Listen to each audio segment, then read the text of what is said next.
L'actualité culturelle de la semaine a été très chargée, donc des activités majeures telles que les nuits atypiques de Koudougou, les Soutigi Awards, entre autres.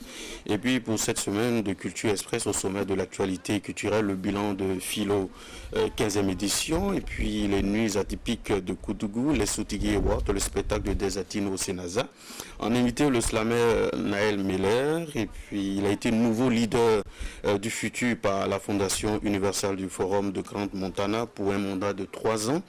Et puis la réalisatrice burkinabé Apolline Traoré, la nouvelle Sotigui d'or, et un élément sur le docteur Boukari Savadogo, enseignant-chercheur en cinéma et auteur de 3 ouvrages. Pour en parler avec moi, on aura au cours de cette émission donc Moumini Yerbanga, qui est journaliste radio jeunesse, Estache Aboton, journaliste directeur éditorial de la plateforme noculture.info.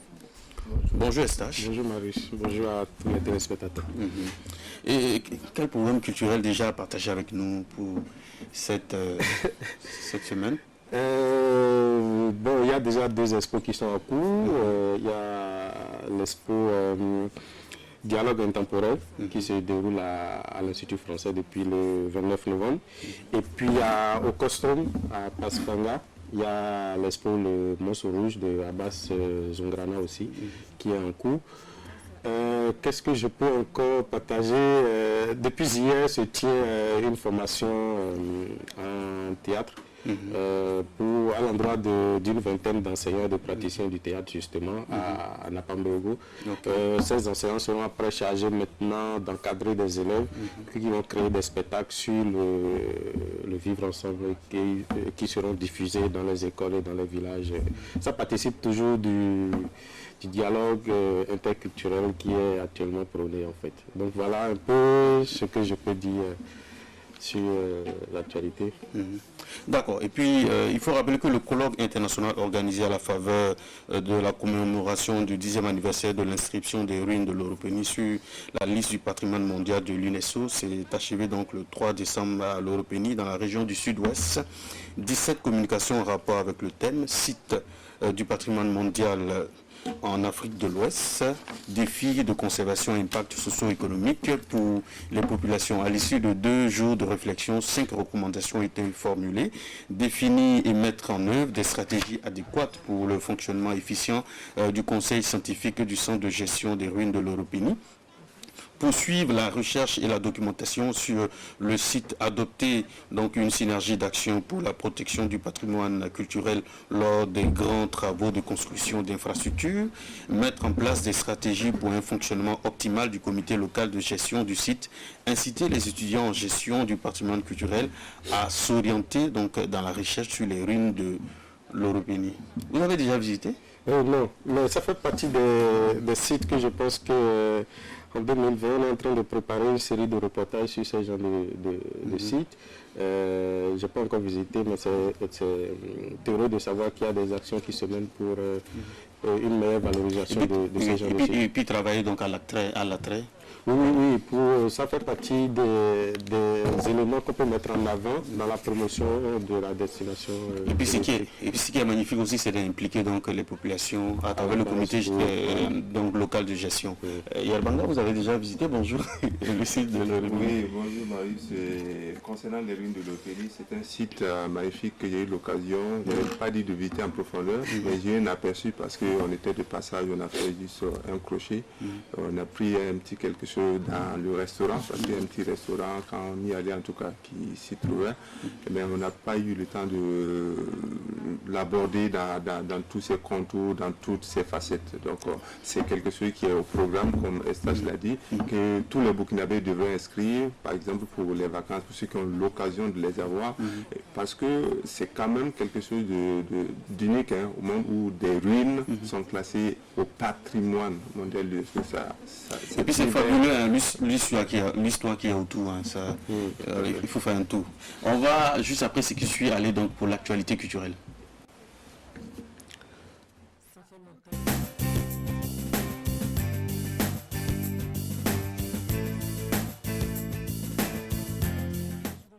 15e édition de la Philo s'est achevée le dimanche 24 novembre. Une édition ponctuée par de nombreuses activités, dédicaces, expositions, ventes de livres, concours des Olympiades littéraires, ateliers d'écriture, conférences et panels. Des moments dédiés aux forces de défense et de sécurité. On va suivre un élément donc, sur la Philo et juste après on se retrouve. 4 jours durant, cet espace du CIAO a drainé du monde. Exposition vente, formation, rencontres et dédicaces d'œuvres littéraires ont marqué la 15e édition de la Foire internationale du livre de Ouagadougou. À présent, l'heure est au bilan. Cet enthousiasme, monsieur le ministre, oblige votre ministère, votre département, mais aussi les promoteurs, promotrices de culturels privés à redoubler d'efforts pour offrir plus d'occasions de rencontres autour du livre et de la lecture. Mon expérience d'invité d'honneur de cette 15e édition m'amène à suggérer pour les prochaines éditions de la Philo une plus grande implication des acteurs et actrices de la filière du livre, plus particulièrement des écrivains et écrivaines. Je salue la mobilisation de l'ensemble des acteurs du livre pour la réussite de cette 15e édition. Auteurs, éditeurs, distributeurs, diffuseurs, bibliothécaires, lecteurs, la Philo est avant tout un espace qui vous est dédié en vue de la promotion de la matière littéraire et documentaire. Vos observations seront prises en compte, de même que vos suggestions pour davantage améliorer les éditions à venir. La Philo 2019 a aussi fait des lauréats. Ses élèves reçoivent les 3 premiers prix des Olympiades littéraires, accompagnés d'enveloppes de 75 000, 100 000 et 150 000 francs CFA, plus une tablette promise à chacun par le ministre Karim Sango. Le trophée du Grand Prix du livre de la Philo 2019, tant convoité, revient à Lucia ou le bout du tunnel de Angelina Marie-Laurentine Cantiono. Un prix accompagné d'1 500 000 francs CFA. Le prix spécial de la commune de Ouagadougou n'a pas trouvé preneur et la Philo 2019 se referme sur une note de satisfaction générale. Une note de satisfaction générale, vous partagez l'esprit? Déjà qu'un événement se tienne, c'est déjà une satisfaction. Comme on a reçu récemment le directeur du livre ici, et il y avait déjà on avait déjà soulevé quelques questions quant à l'implication, comme l'invité spécial a dit, l'implication des acteurs même de la chaîne du livre dans l'organisation de la foire. Donc pour moi, que ça se tienne, c'est déjà un grand pas. Après, il y a forcément des choses à revoir. Comme quoi? Moi, je n'ai pas senti une très forte mobilisation. J'ai été sur le lieu, je crois, quelques fois. Et c'était pas la grande mobilisation, la grande affluence qu'on aurait espéré. Je ne sais pas. Dans des discussions avec des invités qui étaient là, il y avait que la programmation n'était pas très vite disponible à temps. Il y en a qui n'ont pas eu la programmation jusqu'à la fin, donc ils ne savent pas concrètement qu'est-ce qui va se passer où. Et donc du coup, ils passent leur temps à aller sur les stands, mais pas forcément vraiment poursuivre la Philo parce qu'ils ne savent pas qu'est-ce qui va se passer. Oui, il y a eu un défaut de communication à ce niveau-là. Oui, il y a eu un défaut de communication, mais est-ce que c'est la communication côté média ou bien l'implication même des acteurs? Parce que quand on se sent plus impliqué, on est plus intéressé par la chose. Je pense que c'est à ce niveau qu'il y a vraiment un véritable travail à faire pour pouvoir intéresser les gens. Oui, c'est tout à fait juste ce qu'il dit, mais à cela, je vais ajouter quelque chose d'aussi important que j'ai noté au cours donc, de cette philo-là. C'est le manque de ponctualité, parce que toutes les activités programmées, parce que si les programmes sont disponibles, vous regardez le programme, à un moment donné, on dit tu ne peux pas planifier en fait pour pouvoir suivre les activités de la philo, on dit à 15h, à 16h30, l'activité n'a pas encore commencé. Et si ce n'est pas le public qu'on attend aussi? Non, mais l'activité se tient et puis il y a des gens qu'on mobilise notamment pour ça, et quand ils viennent, ils doivent attendre 1h30 pour ça. Je pense que ça fait partie de ce qui n'a pas marché à l'occasion de cette philo 2019. En dehors de ça, il faut dire qu'il y a eu aussi des choses qui ont marché et que j'ai beaucoup apprécié. Voilà. J'ai vu qu'il y a eu des établissements qui se sont associés et qui ont travaillé à amener, par exemple, leur public, donc, cela. Et il y a eu aussi cette année, j'allais dire, le fait que l'on puisse, j'allais dire, impliquer et amener, par exemple, des élèves depuis d'autres provinces pour venir participer aux Olympiades nationales. On a vu dans l'élément qu'il y a eu des prix. Quand on prend la liste des lauréats, les 7 premiers viennent de Bobo.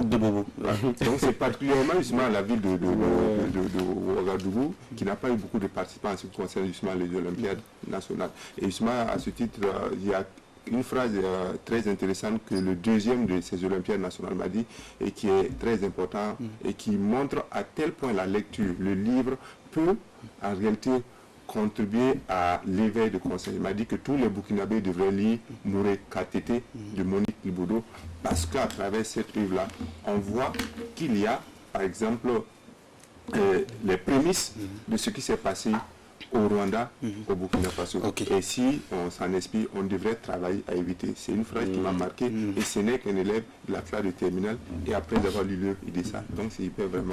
et puis le grand prix littéraire de la philo a été décerné à Angelina Marie Laurentine qui vous avez parcouru le... Oui, c'est une auteure que je connais à travers d'autres œuvres, y compris Lucia ou Le Bout de Tunnel. Et je pense que son domaine de prédilection, c'est un peu le domaine familial. C'est un sujet qui revient très souvent. Et le sujet abordé justement dans l'œuvre lauréate, c'est bien sûr la vie familiale. Comment arriver, notamment en tant que femme, à concilier, comment arriver à surmonter les obstacles que la vie vous présente quelquefois en tant que femme pour pouvoir réussir donc sa vie de foyer. C'est généralement les thèmes récurrents qu'on voit parce qu'elle a écrit d'autres œuvres, notamment des nouvelles. Elle a été consacrée 3 fois lauréate, donc la SNCA nouvelle, et ça tourne toujours autour de ça. Et je pense que c'est un très bel exemple que nos sœurs, nos mamans pourraient lire, au lieu par exemple de regarder Novelas TV. Il y a des gens qui ont fait des parallèles et des comparaisons parce qu'au même moment se tenait donc un autre événement. À Ouagadougou qui a plus mobilisé, voilà, notamment Fessigri. Les gens avaient le choix entre être ivre et lire les livres.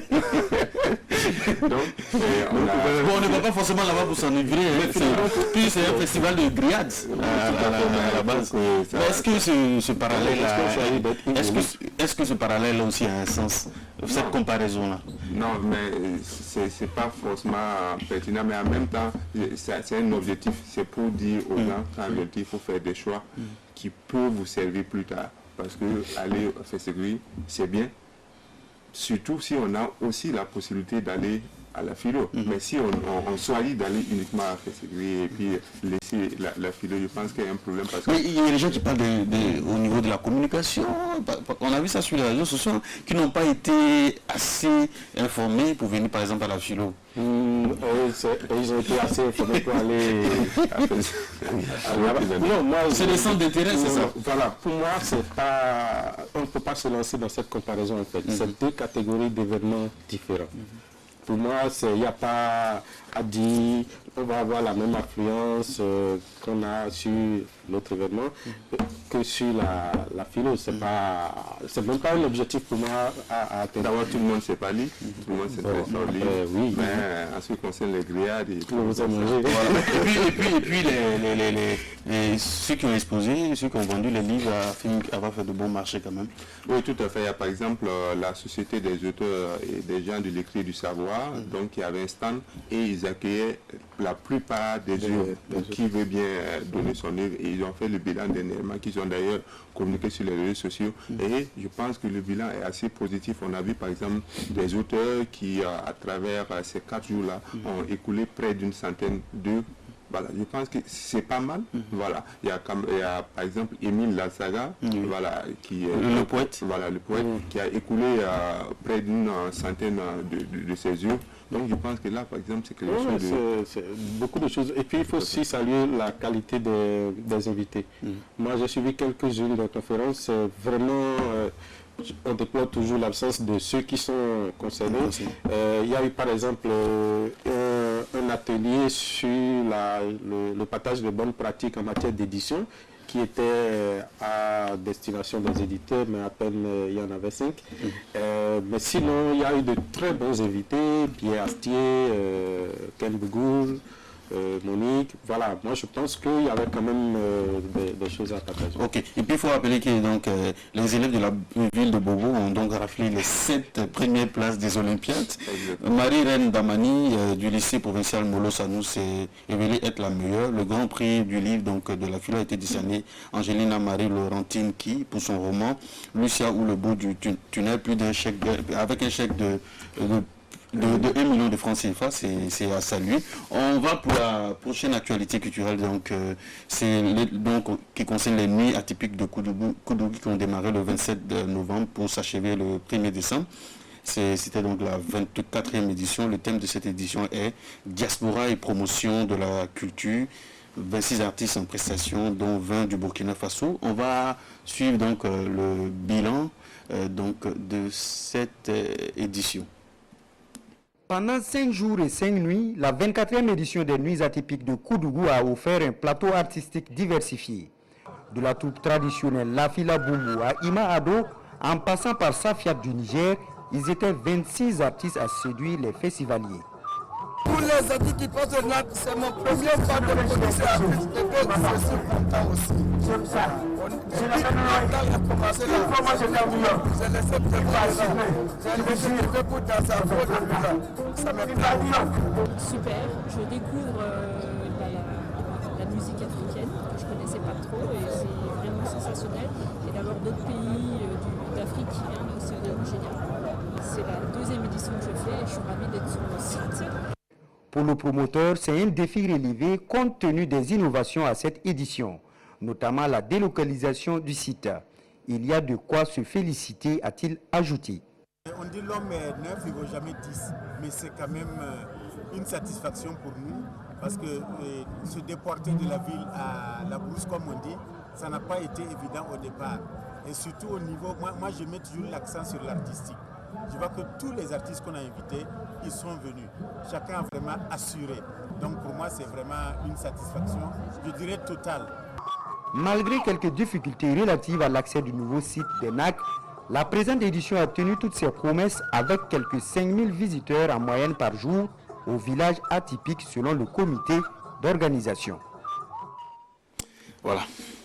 Quelque chose à dire pour cette 24e édition? Oui, cette 24e édition, comme le promoteur Koudougou Kuala l'a dit, a connu des innovations, notamment la délocalisation. Je pense que c'est hyper important de le souligner parce qu'on avait habitué depuis plus d'une vingtaine d'éditions les festivaliers à un cadre et cette année, on a décidé de délocaliser ça à un autre endroit. Je pense que ça a quand même eu des effets mi-figue, mi-raisin parce qu'il y a des gens justement qui n'ont pas pu participer au NAC à cause de cette délocalisation. Mais je pense aussi que c'est quelque chose qui a amené à faire grandir l'événement. Et côté prestations artistiques, je pense que des échos que nous avons reçus, parce que malheureusement cette année, je n'ai pas pu y être, mais les échos qui nous reviennent, c'est que la plupart des artistes ont donné le meilleur d'eux-mêmes. On peut citer à titre d'exemple, par exemple, l'artiste Zabda, qui a, j'allais dire, mobilisé beaucoup de gens autour de cette 24e édition de NAC. D'accord, on va continuer, on va aller rapidement parce qu'on va recevoir d'un moment à l'autre notre invité du jour, Apolline Traoré. Et puis la 4e édition des Sotigui Awards ont débuté depuis le 28 novembre avec des masterclass sur l'actorat du 28 au 29 novembre, un panel avec pour thème la coproduction enjeu majeur pour le développement du cinéma africain. Le clou a été la cérémonie de distinction le samedi 30 novembre avec 39 acteurs, comédiens africains et de la diaspora ont été nominés dans 16 catégories donc des Sotigui Awards. Côté Burkina Faso, Abdoulaye Komboudri a reçu le Sotigui du meilleur acteur de l'Afrique de l'Ouest pour son rôle dans le long métrage fiction Douga les Charognards. Vous avez suivi? Un excellent film. Et quand on suit le rôle, enfin la prestation, le rendu de Abdoulaye Komboudri, ça prouve amplement qu'il mérite le prix. Voilà, donc de Aboulaye Dao et de Eric Lengane. Le Sotigui du public a été décerné à Viviane Yanogo pour son rôle dans le long métrage fiction La folie du millionnaire du réalisateur Ouma Dagnon. Auguste Koutou a reçu le Sotigui de la meilleure interprétation masculine et burkinabé pour son rôle dans le long métrage fiction Le Bonnet de Modibo. Et puis de Boubacar Traoré, Mariam Cristal Traoré a reçu le Sotigui de la meilleure interprétation féminine burkinabé dans son rôle le long métrage fiction La République des corrompus de Salam Zampaligré. Jimmy Jean-Louis a reçu le Sotigui d'or pour son rôle dans le long métrage fiction d'errance d'Apolline Traoré. Strass et Payette étaient au rendez-vous. Vous étiez là-bas hier, Bangal? Oui, tout à fait, à l'occasion donc de cette cérémonie de remise des prix. Et justement, il y a une phrase qui est revenue de façon récurrente, notamment une phrase qui a été répétée par le Sotigui d'or, Jimmy Jean-Louis, qui a dit que le futur du cinéma se trouve en Afrique. Le futur du cinéma se trouve en Afrique. Cela veut dire que les Africains, notamment les différents acteurs, devraient travailler à donner un autre aperçu de l'Afrique à travers les images un peu galvaudées qu'on donne de notre continent. C'est un peu ce qui est ressorti à travers notamment Jimmy Jean-Louis, mais aussi d'autres acteurs, notamment aussi bien des réalisateurs, des producteurs, parce qu'il y a une intervention qui a eu lieu d'un producteur sénégalais, je pense, qui a beaucoup marqué le public parce qu'il a dit des choses hyper intéressantes. Comment vous avez trouvé la soirée en elle-même, la coordination et tout? Bon, j'allais dire que c'est une belle soirée dans l'ensemble, mais il y a eu quand même des couacs dans l'organisation, mais je dirais que toute œuvre humaine n'est pas parfaite. C'est quoi au niveau de la coordination? La coordination, la durée, par exemple, la soirée, je pense que voilà. Et puis, j'allais dire, la ponctualité aussi a manqué. Parce qu'on a donné une certaine heure, les gens sont venus, les gens ont passé au moins une heure avant le début effectif donc, de la cérémonie. Je pense que là, ça ne joue pas en faveur. C'est vrai qu'il y avait justement cette prédisposition qui était que ça allait être télédiffusé en direct, mais cela n'empêchait pas qu'on puisse donner une heure exacte aux gens. Ce qu'on va faire avec le concours de la réalisation, on va aller directement pour la rubrique invitée. Elle attendit la bête toute la journée, mais ne la vit nulle part. Elle attendit encore des heures durant. La bête ne se montrait pas. Et puis bon, il faut dire qu'en termes d'actualité culturelle aussi, il y a eu des Latino qui a fait un très bon concert hier au niveau du Sénasa. Donc c'est un bon challenger pour les Koundé d'or. Voilà. Et puis, on verra bien. Voilà. Et donc il y a des Latino et puis il y a eu aussi le concert en hommage au RDS.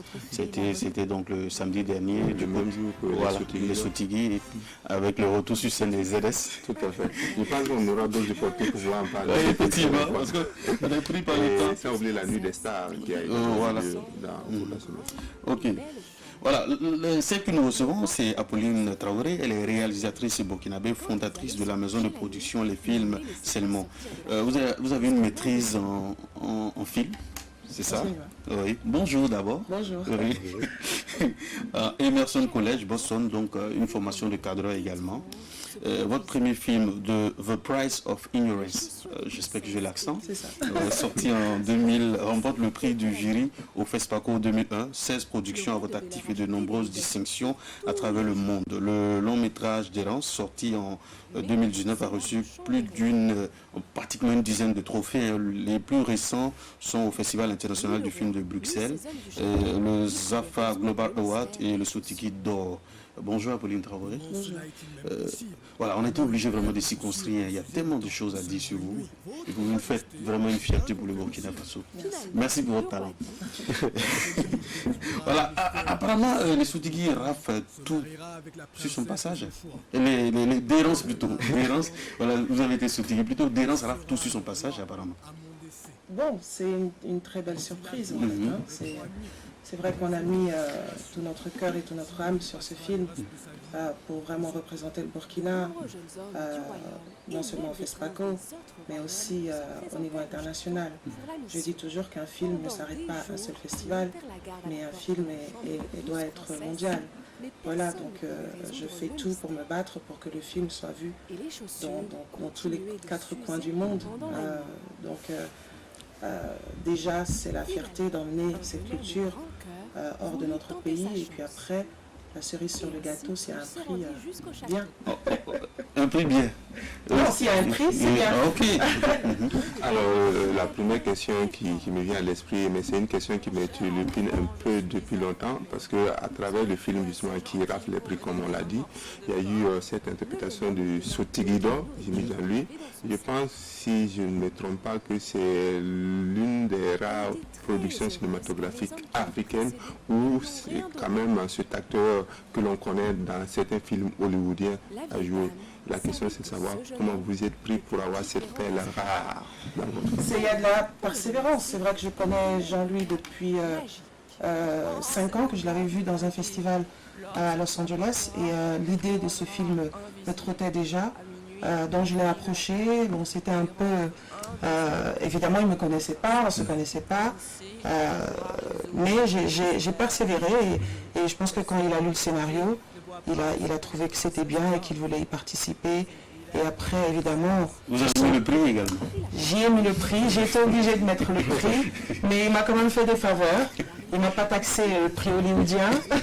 Mais voilà, c'est vraiment lui que je voulais, tout simplement pour avoir ce pont vraiment entre l'Afrique et puis les autres, la diaspora, et vraiment emmener notre...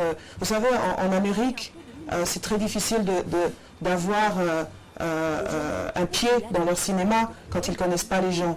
Et si c'est une manière pour leur imposer notre cinéma avec des têtes qui sont un peu connues chez eux, c'est la solution. Donc il fallait que bien sûr que c'est un acteur extrêmement fort, et aussi par rapport à mon histoire, il était important que je l'aie, mais aussi c'est aussi une autre stratégie pour qu'on puisse imposer notre cinéma hors de l'Afrique, en montrant aussi peut-être une personne qu'ils connaissent, parce que c'est comme ça chez eux. Voilà. Mais comment est-ce que le film est accueilli dans les différents festivals?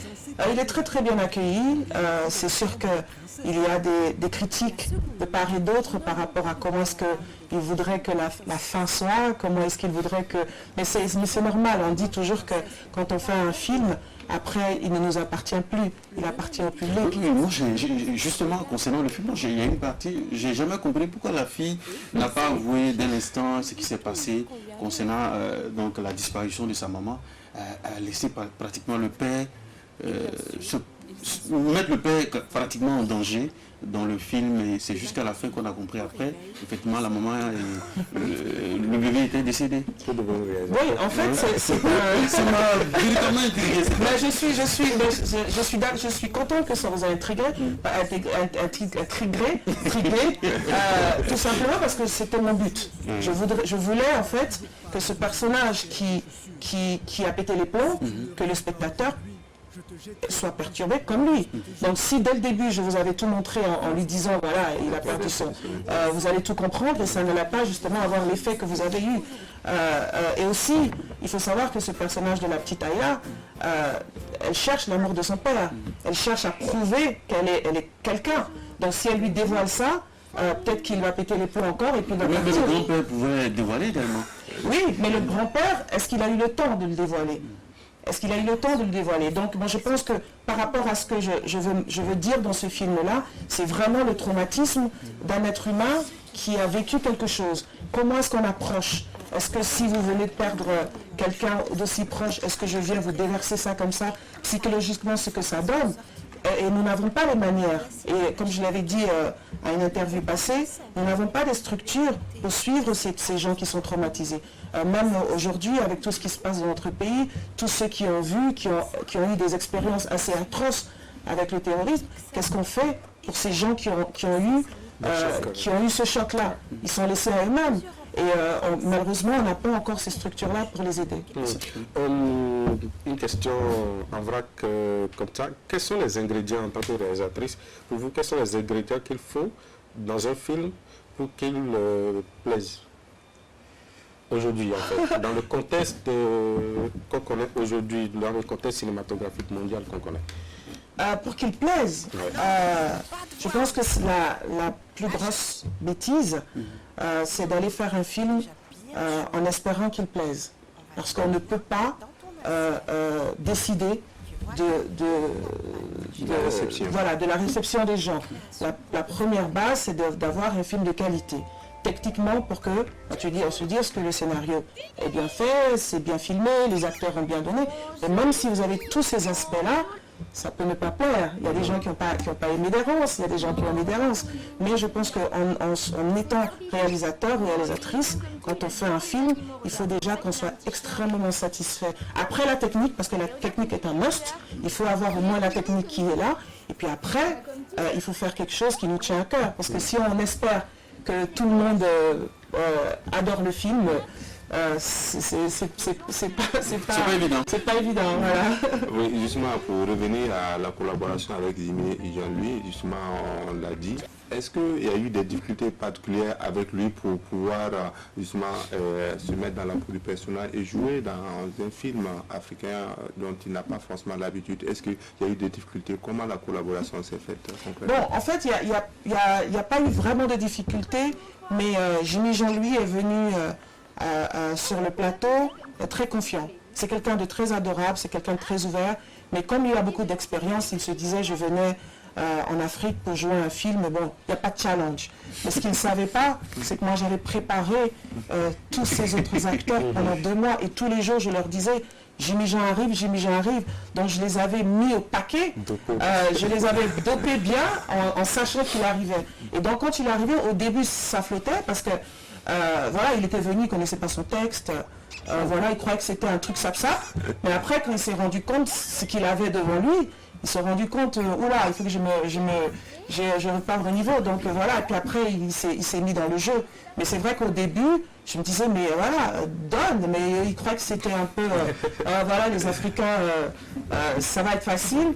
Mais ce qu'il ne savait pas, comme je dis, j'avais vraiment préparé la petite fille qui joue tout le temps avec elle, j'avais vraiment préparé, et les autres, ils l'avaient vraiment préparé avant. On peut le rappeler, il y a eu aussi un prix à l'occasion de Sotigui, voilà. Et même du côté du Nigeria. Oui. Voilà. Et vous faites partie de ceux qui ont été bénéficiaires donc, de la subvention du président du FASO pour l'édition 2019 du FESPACO. Vous avez donc reçu 325 millions de francs CFA. Qu'est-ce que cela a apporté à votre film? Cela a apporté un gros trou dans mon film. Je dirais que cette subvention a quand même participé à près de 45% de mon budget total. Cette subvention, elle est importante. Je pense que c'est la première fois que notre cinéma ait des subventions de ce genre-là. Donc ça a beaucoup aidé le film, mais ce n'était pas suffisant pour faire le film. Voilà, mon film frôle un peu les 900 millions.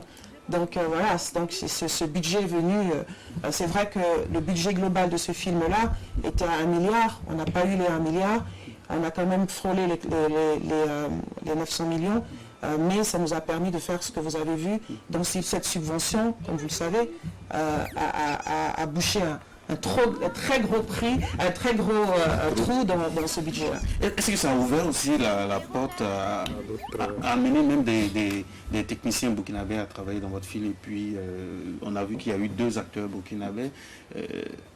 Est-ce que oui, bien sûr. Ça m'a incité aussi? Non, c'est pas que ça m'a incité ou pas. Depuis une quinzaine d'années, j'ai des techniciens burkinabés avec qui je travaille, qui me sont fidèles, entre guillemets, qui sont toujours là dans nos productions. Donc que j'ai 10 millions pour faire un film ou que j'ai 100 milliards pour faire un film, je les embarque. Parce que c'est très important dans ce métier d'avoir une équipe solide avec qui vous avez confiance et que vous n'avez pas besoin de bavarder trop. Ils savent déjà ce que vous voulez. Donc c'est cette équipe en fait que j'ai emmenée en Côte d'Ivoire pour travailler. Et j'ai pris des Ivoiriens, j'ai pris des Européens.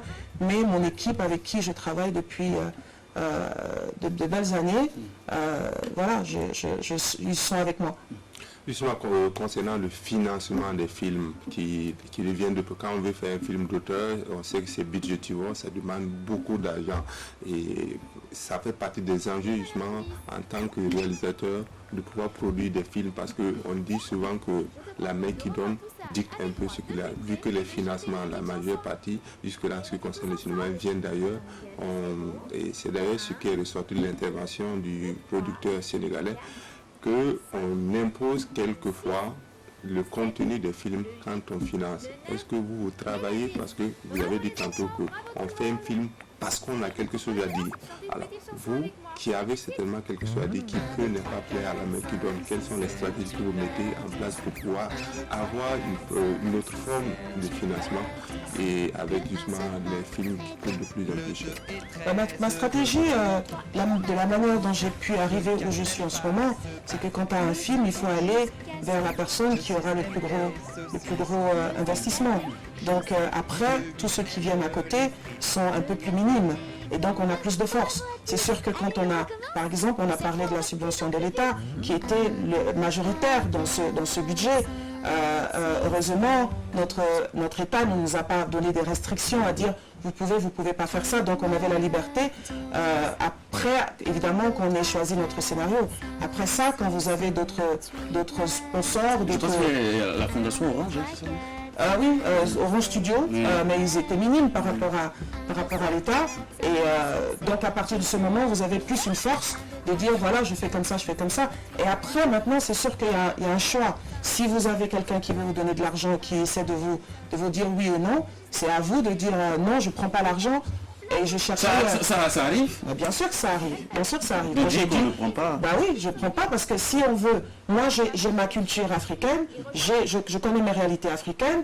Les Européens ont une vision de l'Afrique. Ils veulent que vous fassiez ce que eux ils veulent, de la manière dont ils voient les choses. Maintenant, c'est vrai que vous êtes de ce côté-là, vous avez besoin de l'argent, mais est-ce que vous allez vendre votre âme pour avoir ces petits sous? Maintenant, si ils vous financent tout le film, ça c'est une autre histoire. Voilà, là maintenant vous serez obligé de dire ok, je l'accepte, je ne l'accepte pas. Mais oui, il y a des moments où on dit non, je préfère ne pas prendre votre argent parce que je préfère rester dans la vision que j'ai et avancer de cette manière. J'ai eu plusieurs fois des moments où j'ai dû dire non, je ne change pas. Et si c'était quel sujet? Si c'est pas indiscret? Non, même sur des rances, même sur comment on appelle ça, comme sur Frontières, voilà, un exemple sur Frontières ou sur Dérance, je devais avoir de l'argent de Canal+, donc ils ont commencé à me faire des notes en me disant ah mais ici.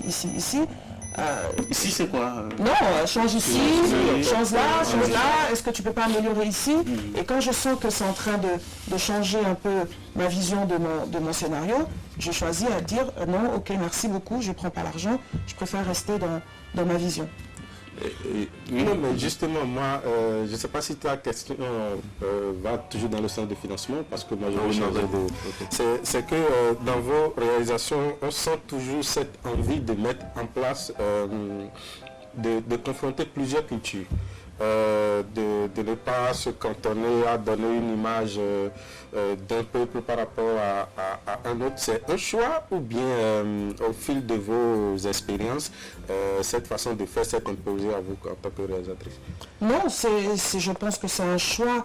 Je pense que l'Afrique, pour moi, est importante. Nous sommes des ambassadeurs de notre culture, nous sommes des ambassadeurs de beaucoup de choses. Et à travers notre image, on peut transmettre beaucoup de choses.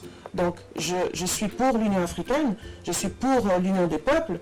Donc voilà, je choisis d'ouvrir mon cinéma à tout ça.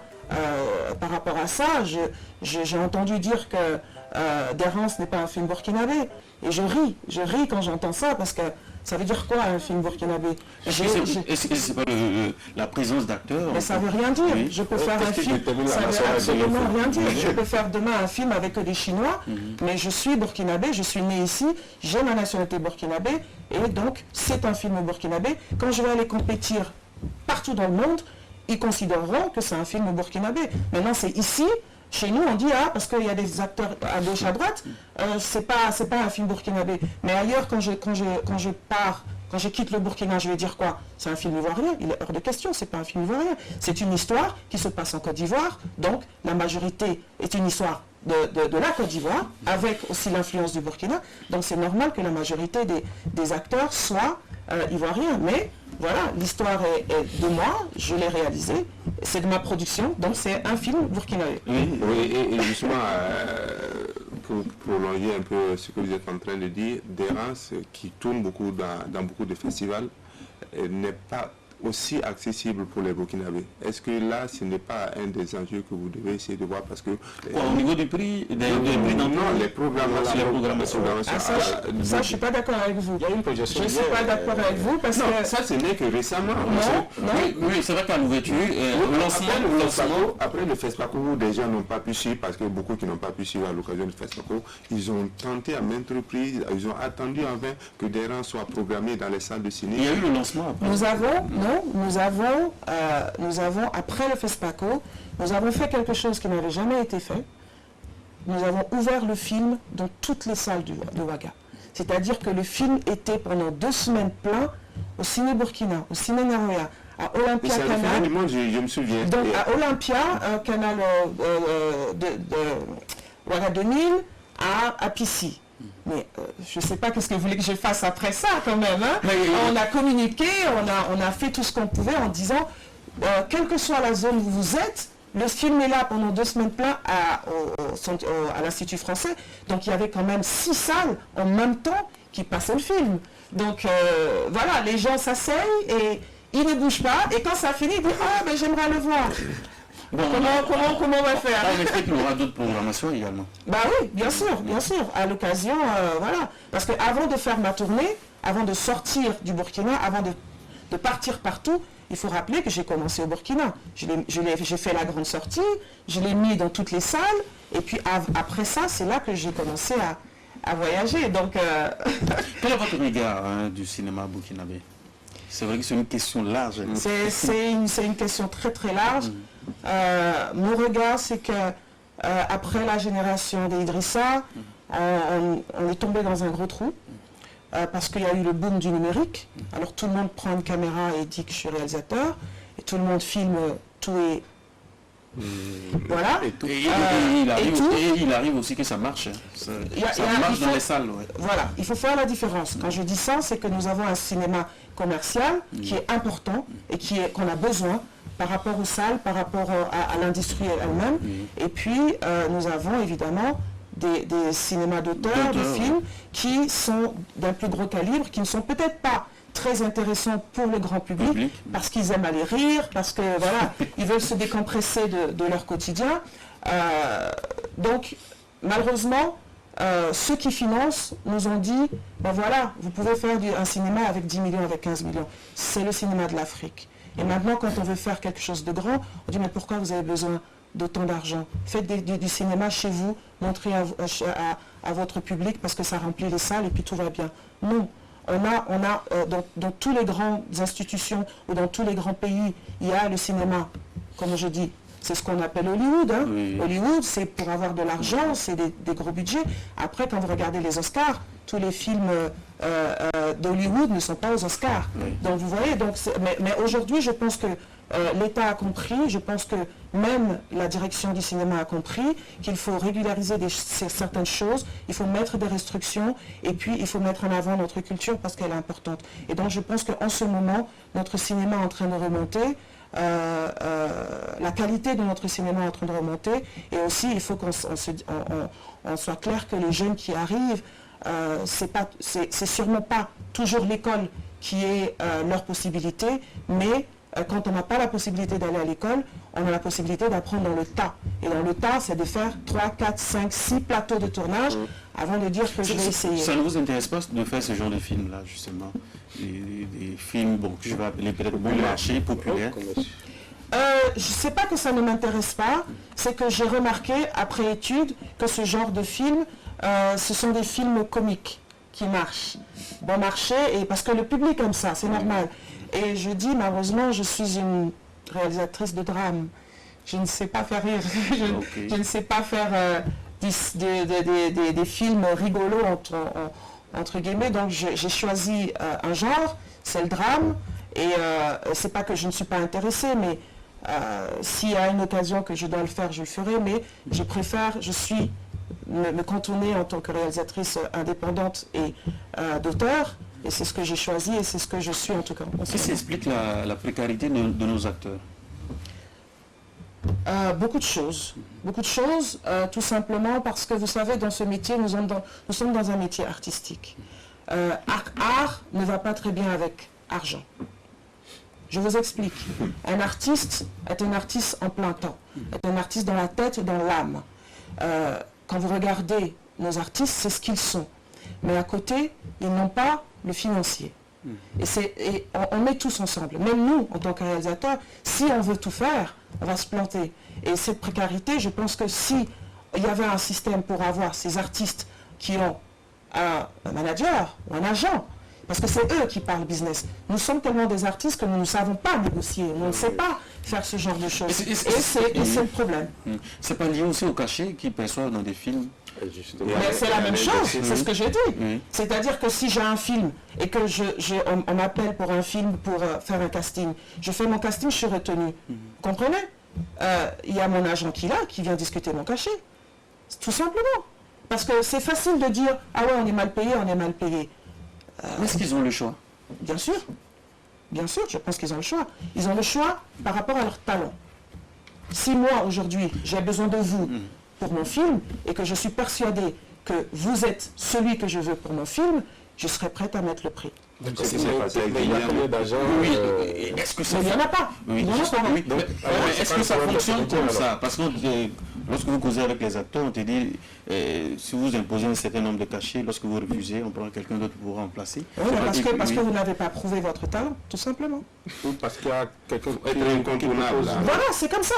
Je suis désolée, mais c'est comme ça. C'est comme ça ce métier. C'est-à-dire que vous devez être... aujourd'hui, quand on prend un acteur comme Razmane Ouedraogo, qui ne fait pas tout et n'importe quoi, si vous voulez Razmane, en France, en Europe, machin, vous allez donner le prix, tout simplement parce qu'il a prouvé son talent, il a prouvé pendant des années qu'il était ce genre de comédien. Et donc, tous les jeunes qui arrivent, ça va prendre du temps, mais petit à petit, c'est sûr qu'on va vous proposer tout et n'importe quoi. Au début, c'est ça, mais après, quand vous faites un certain film, il faut pas descendre. Donc si vous descendez, moi en tant que réalisatrice, je vais dire, ah mais il a fait ce petit film, donc je peux lui payer ce petit cachet. Mais quand je le vois dans ce film-là, je dis, ah, il a fait quand même un très grand film, et si je veux, à lui de, comme on dit, de manager son cachet. Et c'est comme ça que ça marche, parce que on ne peut pas dire, ah mais on est toujours mal payé. Ils ne connaissent pas, toutes les productions sont différentes, attention. Voilà. Si vous demandez quelqu'un qui a un film de 10 millions, vous voulez qu'il soit payé je ne sais combien de francs, il ne pourra pas. Maintenant, s'il a un film de 1 milliard, c'est à vous d'y aller. Et maintenant, c'est aussi à vous de refuser de faire un film de 10 millions, un film de petit budget, ou de faire seulement des films de grand budget. Donc, voilà. Et malheureusement, les artistes n'ont pas justement ce management autour d'eux. Et c'est ce qui manque, je pense. C'est ce qui manque, un financier. Je ne parle même pas un artiste, parce que ça ne marche pas. Un financier qui allait se battre au front pour les finances. Et avec ça, il faut se vendre. Il faut que les artistes se vendent. Il faut que les artistes se considèrent plus de ce qu'ils sont et de dire ça je veux pas, ça je veux pas. Et on aura vraiment besoin d'eux, on ira les chercher. Est-ce que par exemple l'innovation apportée par les structures, notamment MoveUp, pourrait être un début de solution à cet état de fait qui fait que les artistes n'arrivent pas par exemple non seulement à se faire valoir, à recevoir ce qu'ils estiment comme ce qu'ils méritent de la part donc, des réalisateurs et aussi d'être connus un peu partout et être sollicités. Est-ce que c'est un début de solution? Bien sûr, c'est un début de solution. Déjà, quand on a une plateforme, c'est sûr que nous, les réalisateurs, on commence à être paresseux de ne pas avoir un casting avec 1000 personnes devant vous. Donc, on cherche des solutions les plus faciles pour aller chercher telle ou telle personne. Et des plateformes comme ça, au moins, nous permettent d'aller sur cette plateforme-là et de regarder un peu les visages des gens, leur CV et savoir ce qu'ils ont fait pour pouvoir les appeler et puis les tester. Mais voilà, je pense que déjà ça c'est quelque chose. Mais même si on n'a pas un agent, qui est difficile qu'on n'en a pas, il y a des comptables, il y a vos banquiers qui peuvent aussi vous aider au management de vos ressources, qui est important parce que vous, en tant qu'artiste, vous n'êtes pas des financiers et nous ne sommes pas des financiers. Même moi, très difficilement, si je n'ai pas mon équipe financière à côté, je ne vais pas m'en sortir parce que je ne comprends rien de toute façon. D'ailleurs, ça a été le prix de l'Assemblée nationale, prix de la ville de Ouagadougou et prix du meilleur décor au FESPACO. On était à quelques doigts de l'étalon, c'est ça? Ah, cet étalon.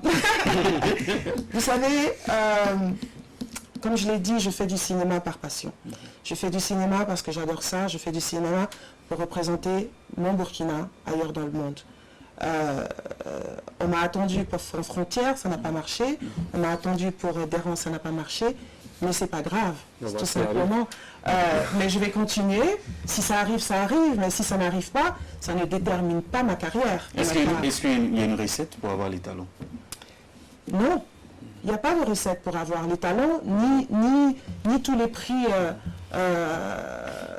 dans le monde. Vous savez, un jury, c'est composé de 5 à 6 personnes.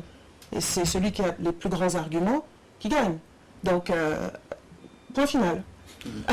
Et justement, concernant le FESPACO, il y a quand même très longtemps qu'on a eu un Burkinabé qui remporte les Talents d'Or. Est-ce que vous ne pensez pas que c'est le fait que les réalisateurs burkinabés tournent généralement les films pour le FESPACO? Par exemple, quand on prend certains lauréats du FESPACO, ils ont pris le temps, peut-être qu'ils sont venus à cette édition, mais ils prennent le temps, peut-être qu'ils vont prendre 2 éditions, voire 3 éditions pour bien se préparer et produire un film peut-être qu'ils auraient pu, galvauder un peu à travers 2 années antérieures. Est-ce que par exemple, vous avez par exemple fait Frontières pour 2017 et puis Dérance pour 2019, est-ce que vous ne pouvez pas faire un break pour mieux structurer et puis envoyer un scénario, pour préparer pour un bon film en visant par exemple les Talents d'Or pour 2023 par exemple? Je n'ai jamais fait un film pour le FESPACO, jamais, sauf Dérance, où j'étais obligée, parce que l'État, c'était la condition de l'État. Frontières, quel que soit le film que je fais, si ça tombe et que c'est prêt, et que le FESPACO est là, je l'inscris. Et si ce n'est pas prêt, je continue. Mais je ne fais jamais un film pour un festival. Mais Dérance, c'était particulier parce qu'il fallait qu'on soit là. Pour finir.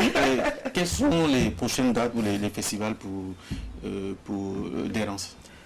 Alors, on a encore une dizaine de festivals à parcourir. Je pense que j'ai fait le maximum que je pouvais. Je vais peut-être encore faire 2-3 festivals. Et puis après, me concentrer sur autre chose. Comme j'ai beaucoup d'acteurs dans le film, ils vont prendre la relève. Mais il y en a plusieurs qui arrivent. Merci d'être passé, Apolline. Merci. C'est un plaisir pour nous de vous recevoir. C'est ici qu'on va mettre donc un terme à cette émission Culture Express. On se retrouve la semaine prochaine pour un autre numéro. Ciao.